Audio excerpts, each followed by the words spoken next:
gabi sa lahat ng tagapanood. Sa vlog na ito, naging mainit na usapin ang komento ng isang netizen na nagngangalang Jeff Manlangit na nagsabing kung wala si Kalingap Rob, wala si Joy. Ang komentong ito ay hindi nagustuhan ng marami, lalo na ni Kuya Andy Kayakap, dahil tila nabaliwala nito ang kanyang naging papel sa pagtuklas kay Joy Diwata. Ayon sa salaysay, diretsahan at mahinahon ngunit matapang na sinagot ni Kuya Andy ang nasabing komento. Sinabi niya na totoo namang kung wala si Kalingap Rob, baka hindi ganoon kasikat si Joy Diwata ngayon. Ngunit hindi rin dapat kalimutan na kung wala rin ang scouter na si Kuya Andy, ay baka hindi rin natuklasan si Joy. Siya mismo ang unang nakakita, nakausap at nag-refer kay Joy kay Kalingap Rob. Sa madaling sabi, pareho silang naging bahagi ng tagumpay ni Joy. Si Kuya Andy bilang discoverer at si Kalingap Rob bilang tumulong na magpa-viral sa kanya. Binanggit ni Kuya Andy na hindi niya sinasabi ito upang ipagmalaki ang kanyang sarili, kundi para lamang ituwid ang mga maling akala ng ilan. Ayon sa kanya, may mga nanunumbat na komento na tila isinasantabi ang mga taong nasa likod ng tagumpay ng iba. Kaya naman, bilang paglilinaw, ipinahayag niya na sana ay huwag kalimutan ang mga scouter na tulad niya. Ang mga taong unang tumutulong bago pa man may pakita sa publiko ang isang Kalingap beneficiary. Dagdag pa niya, noong panahon na uso ang scouting, kapag may natuklasan kang nangangailangan at hindi mo kayang tulungan mag-isa, karaniwan itong inire-refer sa Kalingap team upang matulungan sa pabahay o iba pang pangangailangan. Ganito ang nangyari kay Joy. Si Kuya Andy ang nakadiscover at si Kalingap Rob ang nag-feature sa kanya sa vlog na kalaunan ay nag-viral sa Facebook at YouTube. Ipinaliwanag din ni Kuya Andy na hindi niya madalas i-vlog si Joy noon, kaya marahil maraming hindi nakaalam na siya ang original na scouter. Ang iba inakala lamang na isa siyang ordinaryong vlogger na kasali sa mga proyekto. Kaya nang lumabas ang komento ni Jeff Manlangit, tila na isantabi ang kanyang pangalan. Sa huli, nilinaw ng tagapagsalita sa vlog na walang galit o pag-aaway ang layunin ni Kuya Andy. Ang kanya lamang ay ang maibigay ang tamang kredito kung saan ito nararapat. Aniya, kung wala si Kuya Andy Kayakap, wala rin si Joy Diwata. Pero kung wala rin si Kalingap Rob, hindi rin siya sisikat ng ganito. Isinara ang video sa pamamagitan ng panawagang bigyan ng respeto at pagkilala ang mga taong nasa likod ng tagumpay ng bawat kalingap na natutulungan, sapagkat lahat sila ay may kanya-kanyang ambag sa pagbibigay ng pag-asa. Sa kabuuan, ang salaysay na ito ay isang paglilinaw at pagpapahalaga. Hindi para magbangayan, kundi para kilalanin ang mga taong tahimik na naglilingkod sa kapwa. Tulad ni Kuya Andy Kayakap, ang scouter na nagbukas ng pinto ng oportunidad kay Joy Diwata. Mainit na usapin ang komento ng isang netizen na nagngangalang Jeff Manlangit na nagsabing kung wala si Kalingap Rob, wala si Joy.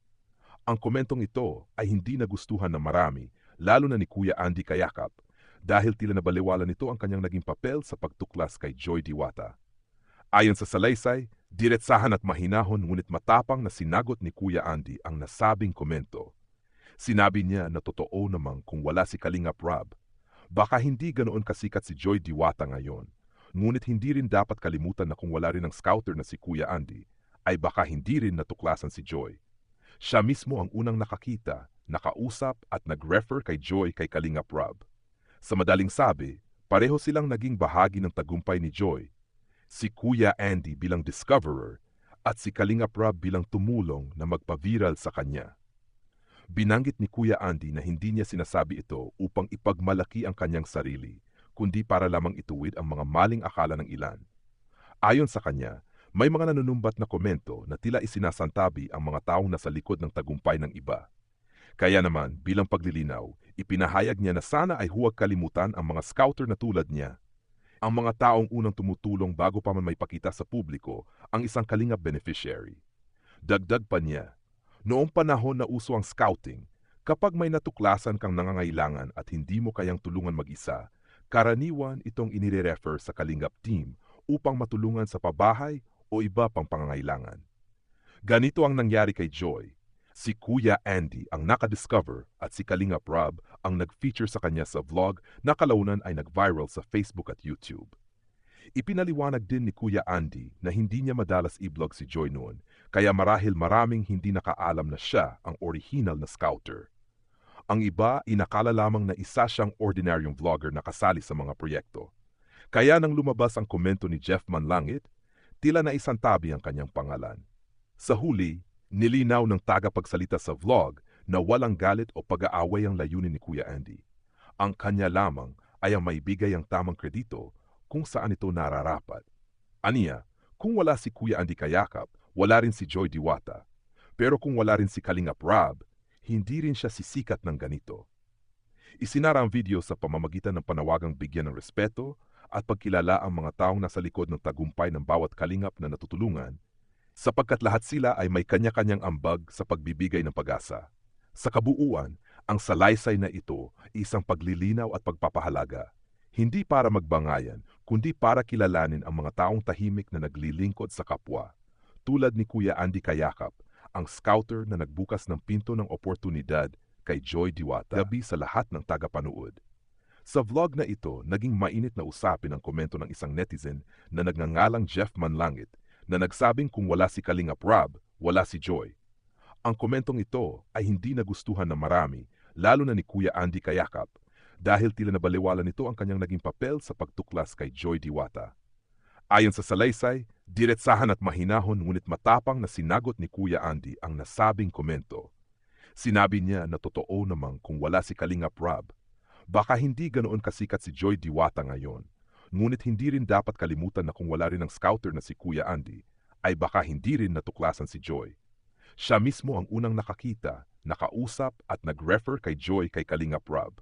Sa madaling sabi, pareho silang naging bahagi ng tagumpay ni Joy.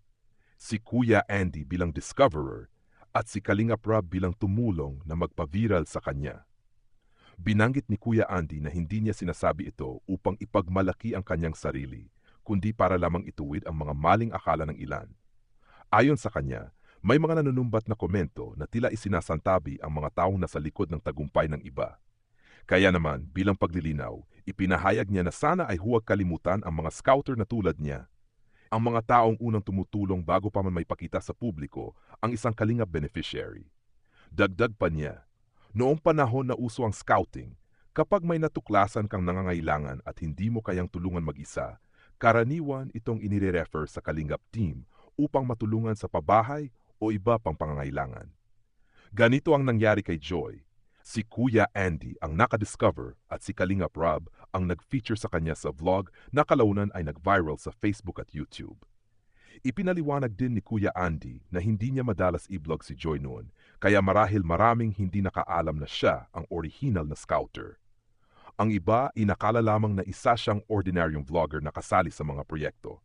Kaya nang lumabas ang komento ni Jeff Manlangit, tila naisantabi ang kanyang pangalan. Sa huli, nilinaw ng tagapagsalita sa vlog na walang galit